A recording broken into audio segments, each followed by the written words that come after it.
Okay, let's get right to it. Let's get down to the business of taking care of business. So, first off, before anything, corrections. This is week 21. I said last week was week 19 and it felt like week 20, and it really was week 20. So, for those, 26, 27 people that saw that one, erase the number 19 from your mind and put 20. But that video is unlisted. Anyway, that's another story. But thank you for those folks that tuned in last week for week 20, which I called 19. But it's 21 now. I know it's confusing.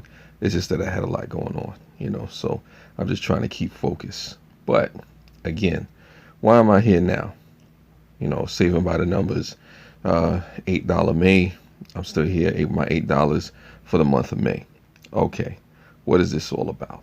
Of course, it is about saving money and putting money to the side and making sure you have the revenues and stuff like that to do the things that you want, vacations, medical expenses, bills, whatever it is that people do. Maybe you want to splurge or something like that, or go take your loved one out. But that's not what I'm about to talk about today. I've been having conversations all week about change. We save dollars and whatnot, and want to put money away as far as the big denominations of money, $5, $10, a dollar, whatever. But I'm here to say, don't forget about the change. The pennies, the dimes, the nickels, the quarters, they add up. I was talking to one of my coworkers, and they was talking about basically how they saved like $800 in quarters. I don't know how that's possible to have the patience for that, but you can. And then they was talking about one guy that actually saved up so much change that when he counted it, it was like about $5,000 in dimes, quarters, nickels, pennies, and stuff like that. Which is, very great to have the patience to do that.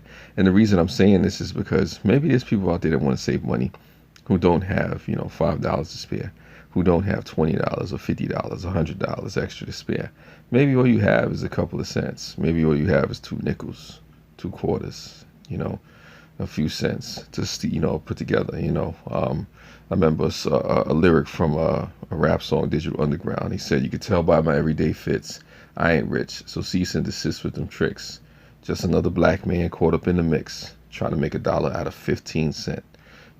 But in the picture is actually 13 cents, so I guess you could add two. But that's another story. But yeah, some people were just trying to make a dollar out of 15 cents.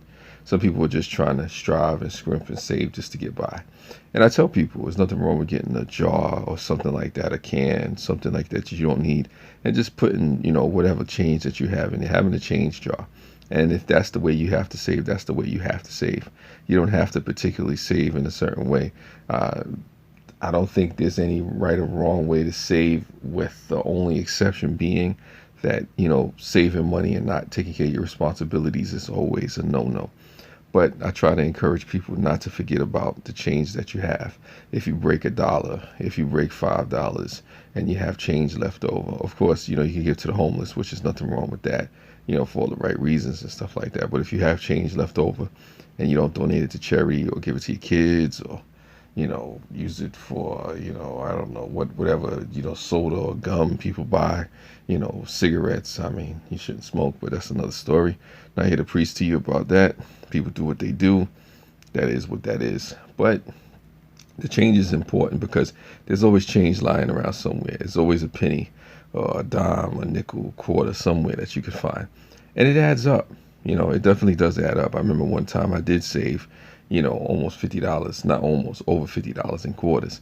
I didn't believe that I did, but, I counted it up and that's what the money was.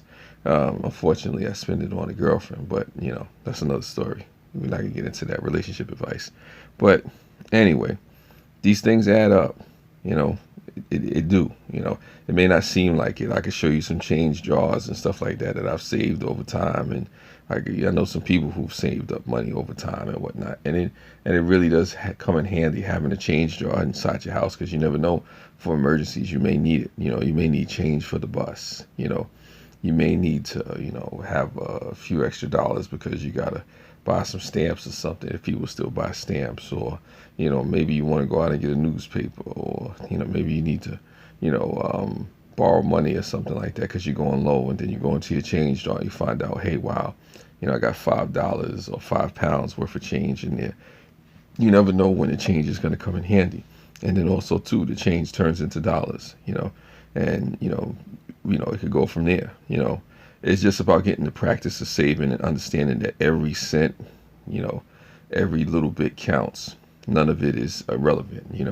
Even if you can't save, like the big timers do, the big boys, the big girls do out there.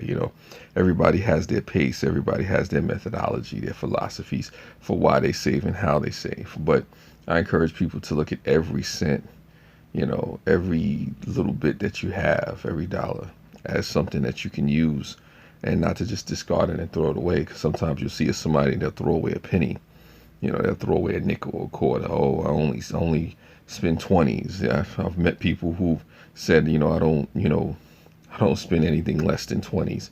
When I break the 20, I don't want it. Like I said, oh wow, so you break the 20 and that's that. But anyway, moral of the story, don't forget to change. See you next week, week 22.